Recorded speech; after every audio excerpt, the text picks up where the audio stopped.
News Andhra. దారుల అభివృద్ధి కేంద్రం నుంచి నిధులు రాబడతాయి. ఎంపీ పుట్టా మహేష్ కుమార్ వెల్లడి. ఎమ్మెల్యే చింతలపూడి ప్రభాకర్తో కలిసి అభివృద్ధి కార్యక్రమాల ప్రారంభోత్సవంలో పాల్గొన్న ఎంపీ మహేష్ కుమార్ దెందులూరు, ఏలూరు పార్లమెంటు నియోజకవర్గంలో పరిధిలో రహదారుల అభివృద్ధికి అవసరమైన నిధులు కేంద్రం నుంచి రాబడతాయని ఎంపీ పుట్టా మహేష్ కుమార్ స్పష్టం చేశారు. దెందులూరు మండలం సోమవరప్పాడు 74 లక్షలతో నిర్మించిన బీటీ రోడ్డు, సిమెంట్ రోడ్డును ఎమ్మెల్యే చింతమనేని ప్రభాకర్తో కలిసి ఎంపీ పుట్టా మహేష్ కుమార్ బుధవారం ప్రారంభించారు.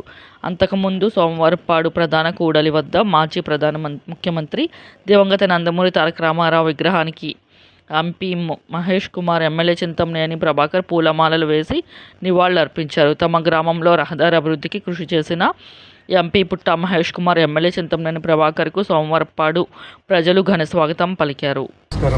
ఎంపీ మహేష్ కుమార్, ఎమ్మెల్యే చింతమనేని ప్రభాకర్పై పూలవర్షం కురిపించి తమ అభిమానం చాటుకున్నారు. ఆల్మోస్ట్ ఎమ్మెల్యే కృషితో 3,75,00,000 రోడ్లు ఇవాళ శంకుస్థాపన చేయడం జరిగింది. వచ్చే రోజుల పనులన్నీ కూడా తొందరలో చేయబోతున్నారు. అలాగే ఇవాళ మీరు చూస్తే ఎక్కడైనా కానీ దిందలూరులో మనం తిరుగుతున్నామంటే దిందలూరు రోడ్లన్నీ కూడా చాలా వరకు అభివృద్ధి కార్యక్రమాల్లో దిందలూరు రోడ్లు బాగా అభివృద్ధి చెందుతున్నాయి. ఎందుకంటే ఎమ్మెల్యే గారు ఇక్కడ చాలా వరకు వెంటబడి ఆ రోడ్లన్నీ కూడా బాగు చేసుకుంటున్నారు. ఇవాళ మళ్ళీ కొన్ని ప్రపోజల్ సెంట్రల్ గవర్నమెంట్ కూడా పంపిస్తాం, మీరు అప్రూవ్ చేయమని అడుగుతున్నారు.